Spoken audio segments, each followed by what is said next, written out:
Welcome to This Explainer. Today we are taking a seriously fascinating journey to demystify a subject that, honestly, is almost always completely misunderstood. We're talking about the complex, deeply intricate world of demonology. Now, we are going to bypass all the cheap sensationalism today. Instead, we're going to look objectively at a highly specific historical figure straight from the occult texts. We're examining the entity known as Agares, the Grand Duke of Valor. It is a wild rabbit hole to go down, because the historical framework here is just incredibly rich and meticulously detailed. But before we even get to Agares himself, we really have to ask, what actually lies inside these historical grimoires? If your mind immediately jumps to, Hollywood horror movies with spinning heads and pure malevolence, I want you to just let that completely aside for a moment. When we look at the actual source texts, we don't find chaotic evil. What we find is a highly structured, almost bureaucratic hierarchy of entities. They each possess entirely unique attributes, specific domains, and really rich symbolic meanings. So our goal today is to explore these texts objectively and see what they actually have to say. Okay, let's dive right into this. Here is our roadmap for today. Number 1, meet the Grand Duke. 2, powers of Agares. 3, decoding the symbols. 4, ethics of the occult. And finally, number 5, the ritual framework. Section 1. Meet the Grand Duke. Let's set the academic stage. To really understand Agares, we have to look at the foundational historical grimoires. The big ones here are the Lesser Key of Solomon, which you'll often hear referred to as the Goetia, and the Pseudomonarchia Demonum. Now, academically speaking, this study falls under demonolatry, which is simply the practice of working with demons. But it's really important to know that it isn't a monolith. It exists on a huge spectrum. On one end, you have your traditional adversarial approaches where entities are bound and commanded. But on the other end, you have modern practices that actually emphasize partnership and mutual benefit. For us today, we're looking at this from a balanced, educational perspective, just to understand how these entities are conceptualized by the people who study them. So who exactly is Agares? Well, the grimoires describe him as a Grand Duke. That title right off the bat tells us we're dealing with an entity of extremely high rank and serious authority within this infernal hierarchy. He's said to rule over the eastern region of hell and arrives in a very grand, imposing manner. And that association with the East is fascinating. It can be interpreted totally literally within the geography of the texts, but it's also highly metaphorical. It often represents the dawn, new beginnings, or the rising of knowledge. And just to quantify that level of authority, keep the number 31 in your head. Agares is said to command 31 legions of spirits. Now, in the context of these historical texts, a single legion represents a massive spiritual army. So we aren't talking about a minor spirit here. Commanding 31 legions illustrates a vast, incredibly significant sphere of influence and formidable power within the grimoire traditions.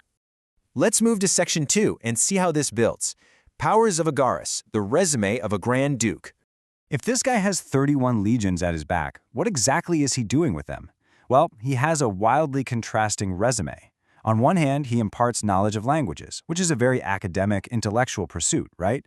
But on the other hand, he has these extreme, almost militant abilities, finding runaways, retrieving deserters, bringing back displaced refugees, and literally making enemies flee in terror.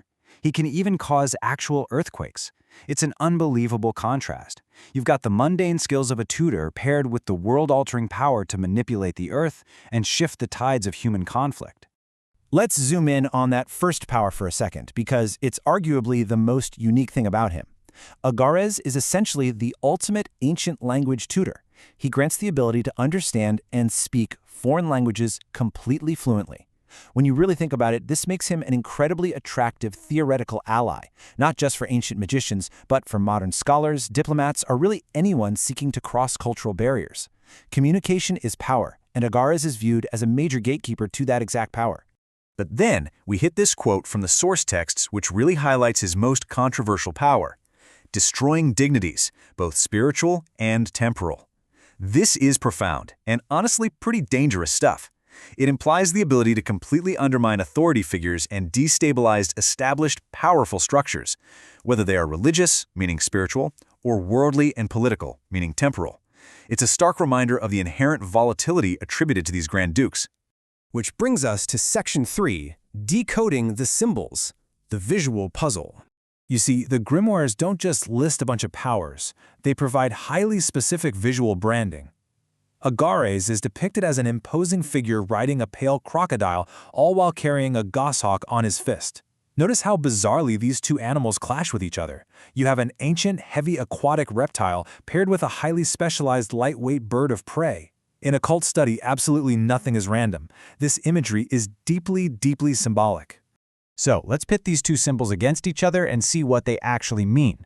The crocodile represents primal instincts, pure survival, and the deep, hidden waters of the subconscious mind.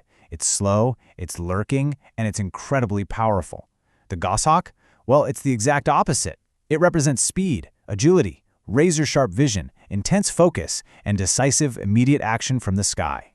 We have the slow, murky depths of emotion clashing right up against the fast, precise strike of the intellect. And this brilliantly illustrates the synthesis of Agares' true nature. When you combine them, the crocodile gives him raw power, the ability to navigate the hidden primal depths of the subconscious. The goshawk, meanwhile, gives him strategic precision, the ability to achieve specific, targeted goals with incredible accuracy. Together, they suggest an entity that isn't just a blind brute force, but a highly capable, calculating intellect that perfectly balances the primal with the precise.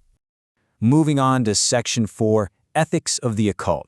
Boundaries and applications. Now, you absolutely cannot just casually approach an entity whose resume includes destroying dignities and causing earthquakes. Working with any grimoire entity carries inherent, very significant risks. Because of this, practitioners insist on a rigid ethical framework to avoid the consequences of misuse. You must define clear intentions. You have to establish incredibly firm boundaries regarding what you will and will not accept. You need to research the entity exhaustively, and above all else, prioritize personal safety through techniques like grounding and energetic shielding. And crucially, you must approach the entity with respect, completely regardless of your personal beliefs. In the grimoire tradition, arrogance is seen as a fast track to disaster. So, if those strict ethical frameworks are actually in place, what are the practical applications here? Well, practitioners might seek out Agares for language acquisition to aid in their personal or professional lives.